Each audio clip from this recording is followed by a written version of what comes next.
everyone. Welcome to my channel, Budget for Success. Woo!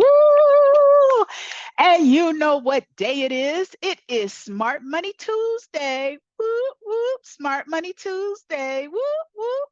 And I am so glad you are here. This is my favorite time of the week because I just enjoy sitting down with you guys and sharing little nuggets that will help you along the way on your journey to financial freedom. For those of you who are new, welcome. My name is Onyx Jones, and I have a series called Smart Money Tuesday. And if you haven't seen some of my previous videos, please, I have a playlist. Go find that playlist and play some of the videos and take some notes. And I hope that there's just a few things that I share that truly make a difference in your financial wisdom, in your financial planning, and your financial future, because that's why I'm here. So let's get started. Shawoom! So today we are going to talk about 3 frugal habits to build wealth. Just three frugal habits to build wealth. And many times we think of frugal as being negative, but I'm going to turn your definition around in your mind. So frugal, according to the American Heritage Dictionary, frugal can also mean simply an economical. You're just being economical and simple in the use of your resources. What are your resources? Your money or your time. So you're being economical in the use of it. You're not wasteful. You're wise in your expenditures. Okay. So frugal does not have to mean being cheap. So let's just start off with that. So my first frugal tip that I want to share with you is called value-based budgeting. And you go, what's that? Value-based budgeting. That means you budget based on the things that you value.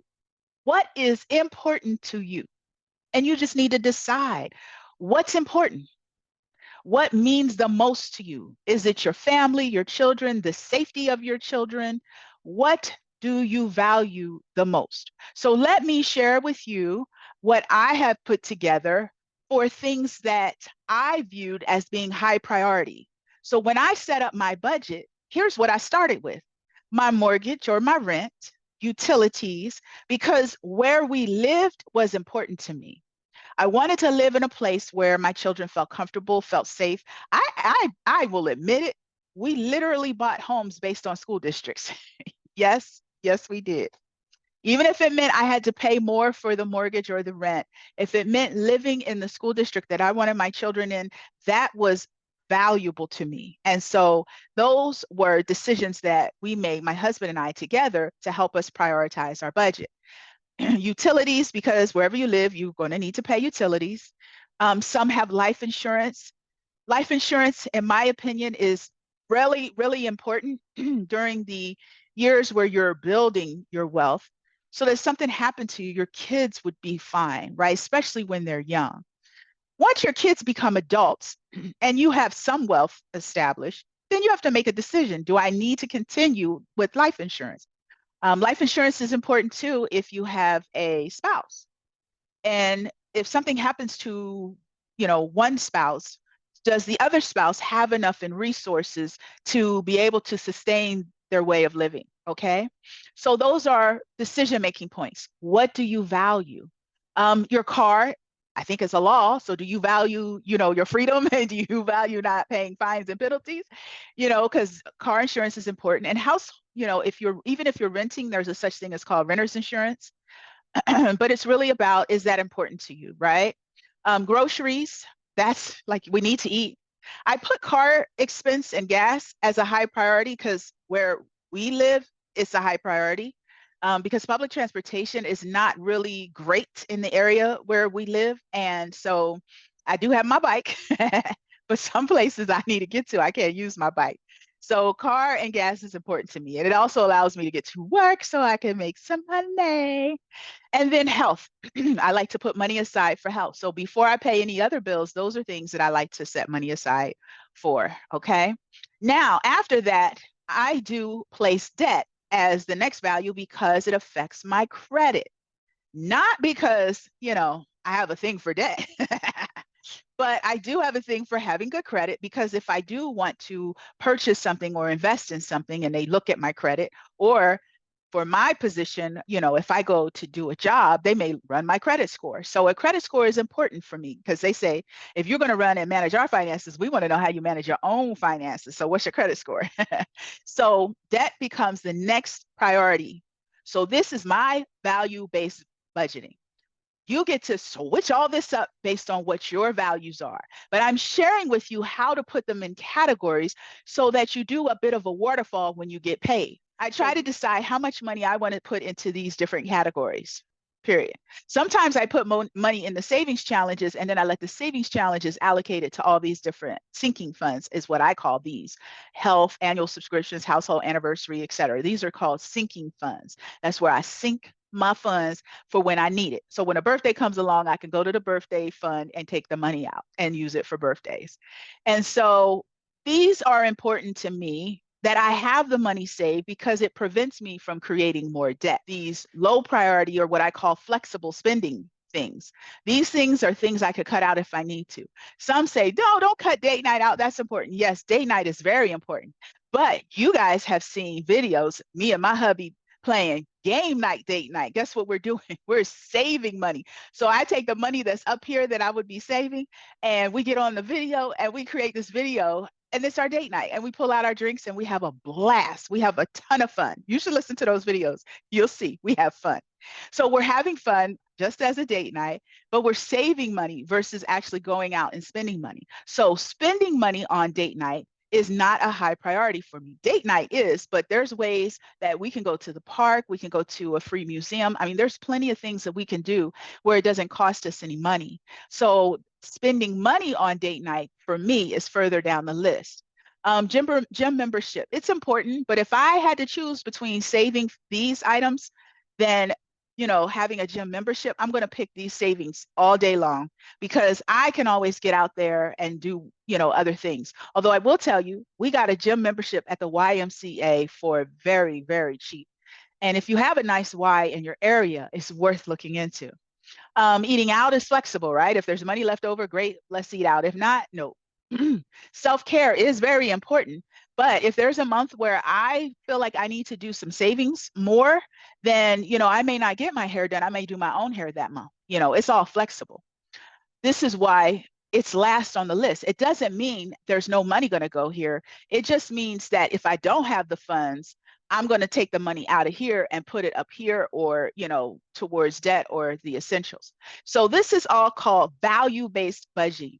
Now, you get to set that up the way it works for you. This is just an example of how I do value-based budgeting. And it can be very frugal when you've got to go through and start slashing. So you could just slash this whole category, boom. And then you can put all that money that's here up into savings. Now you're being frugal. It's really up to you. But that's what we determine, or what I define as value-based budgeting.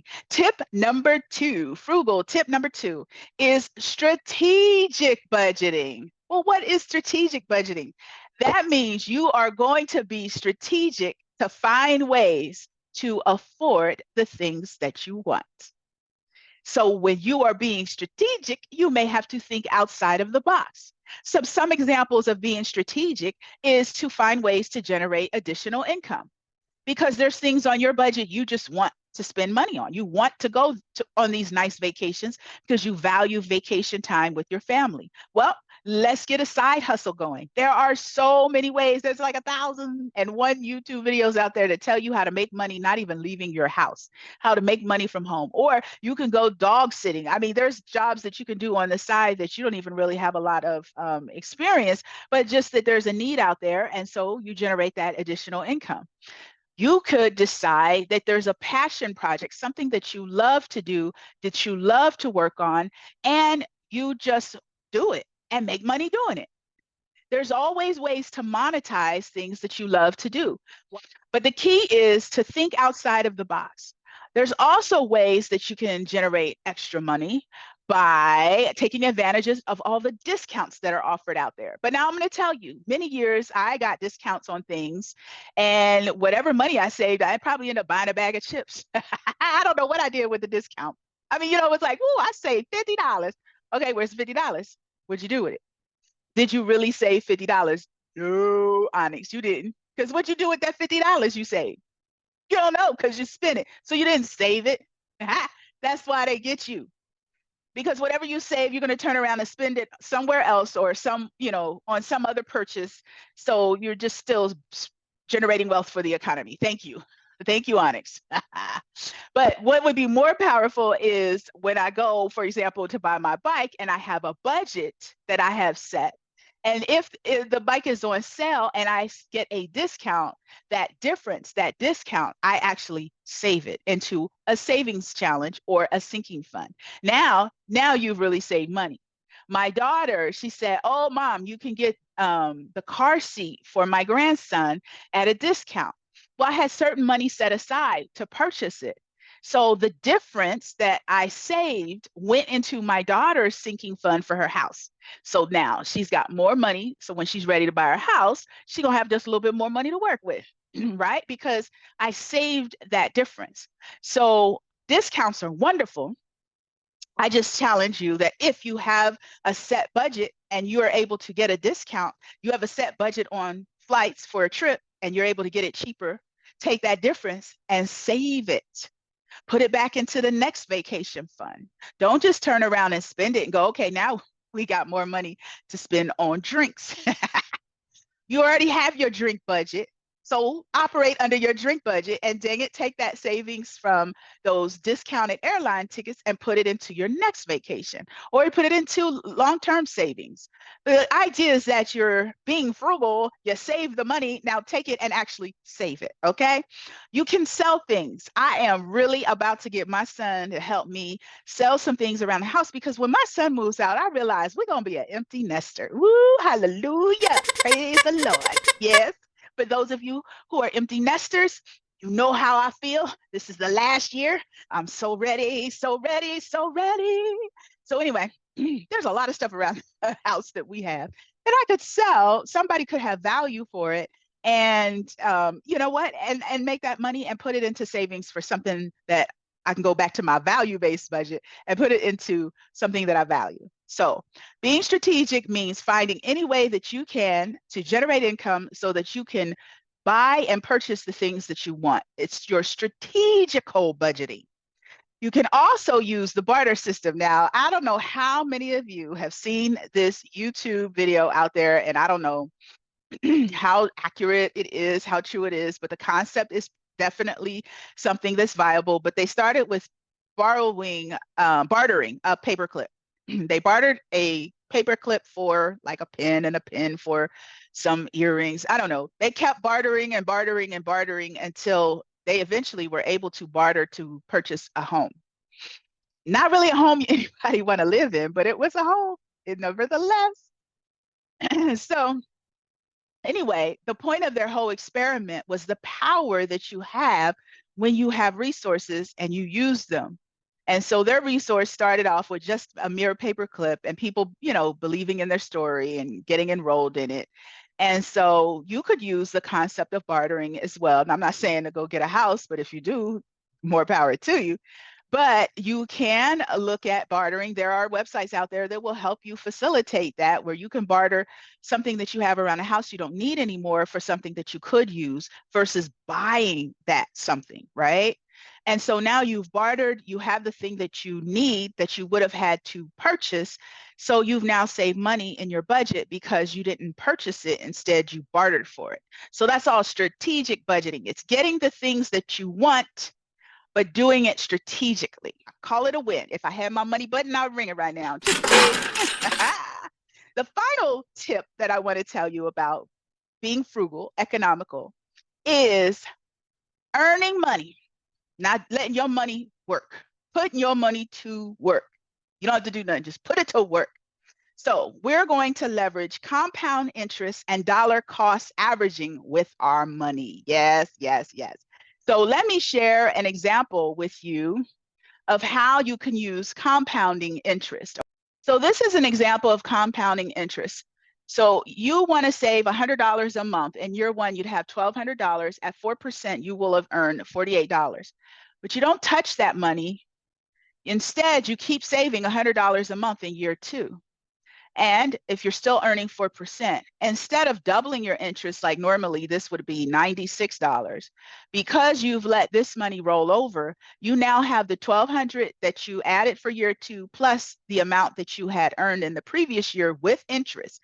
Now all that money is earning 4%. So now you're earning $97.92. So then you add that to your balance. So now you have $2,500. Now you only put in $2,400, but now you have $2,545 in your savings account or investment account, etc.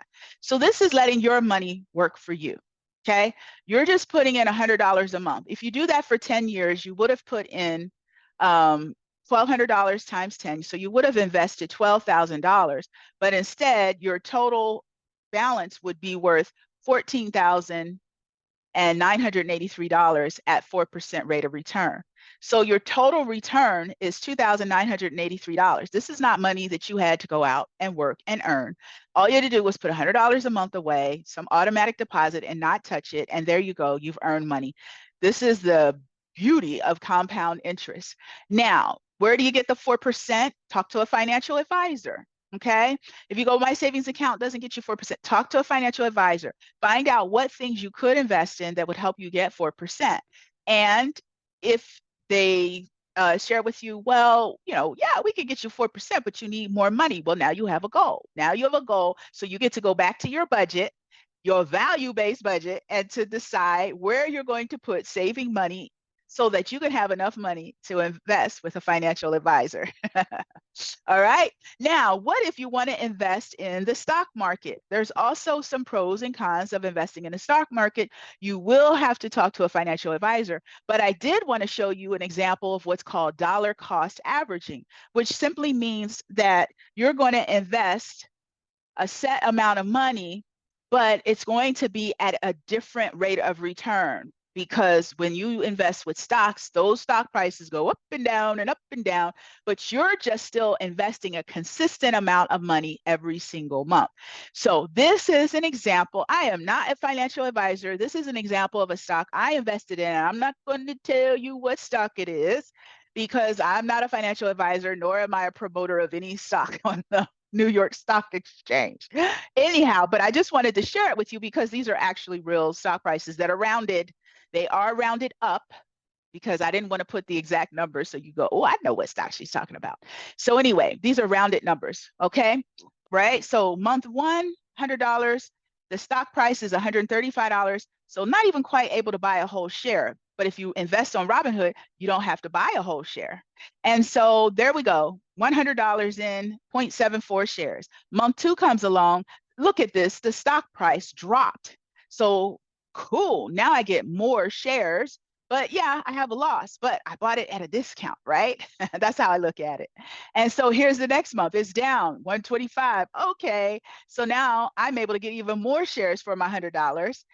Yeah, I still have a loss, but I'm banking on it's coming back up. And sure enough, in month four, not only does the stock price go back up, but it exceeds the amount it was when I first made my initial $100 investment. So now look at, if you take the number of shares that I have, right, which is now a total of 3 shares at $143, so I now have $431 in my investment. I put in 400, so I have a profit of $31. That is free money that I didn't do anything but put $100 in to generate that income. So you do that for 12 months, you've put in a total investment of $1,200, but at month 12, the stock price is now $183 a share. You now have 7.66 shares, right? So at 7.66 shares, so you take the 7.66 times the $183, you now have $1,401.56. But you only invested $1,200. So that's free money. That's a frugal tip because that is an economical use of your resources. You have now generated some income, free money. All right. So that's a cool example of dollar cost averaging. Does it always work out like that? Absolutely not. But what would generate even more return on that was if the stocks had stayed down longer and I kept putting money in. Because the longer the stock stays low, then the more you're getting those stocks at a discount. And then at some point, when the stocks go up and exceed your original investment amount, look at that, you got some big money. So those are things that many wealthy people have known for years and take advantage of it. I will admit, during COVID, when the stock market tanked, I went crazy. I bought Apple, I bought Amazon, I bought Google, I bought a whole bunch of stuff when the stock market crashed, and I did really well. Not gonna lie, I did well. And then after I did really well, I cashed it in and gave it to my financial advisor. Now you take over. You make it work even more, because I would say I got lucky because I was intentional. When that stock market crashed, I knew all those stocks eventually were going to come back up, because it was just, a thing that was going on at the time. And I figured at some point we'll figure it out and these businesses will be back and running. Could some of those businesses, died and went out of business? Yes, they could have. And I would have sustained a loss, but I felt like the gains that I had would offset any losses that I had. Those were all decisions that I made personally. But the idea that I'm sharing with you is to seek out a financial advisor so they could base your risk on the risk level that you can tolerate, but help you get the best value, the best return for your money, because that's frugal. It's an economical use of your resources. All right, that's all I have for you today. Please come back next Tuesday, because we are going to be live. Woo! Me and Big Daddy in the house. We're going to be live. You guys can ask us some questions. We're going to talk about some things that we use to build wealth. Fun. We're going to have fun. So join me next Tuesday live, 5 o'clock Pacific Standard Time, 5 p.m. Pacific Standard Time. Be there or be square. All right. I love you guys. I appreciate you. Thank you so much for supporting my channel. And if you like this video, please like, comment, and subscribe to Budget for Success. Bye for now.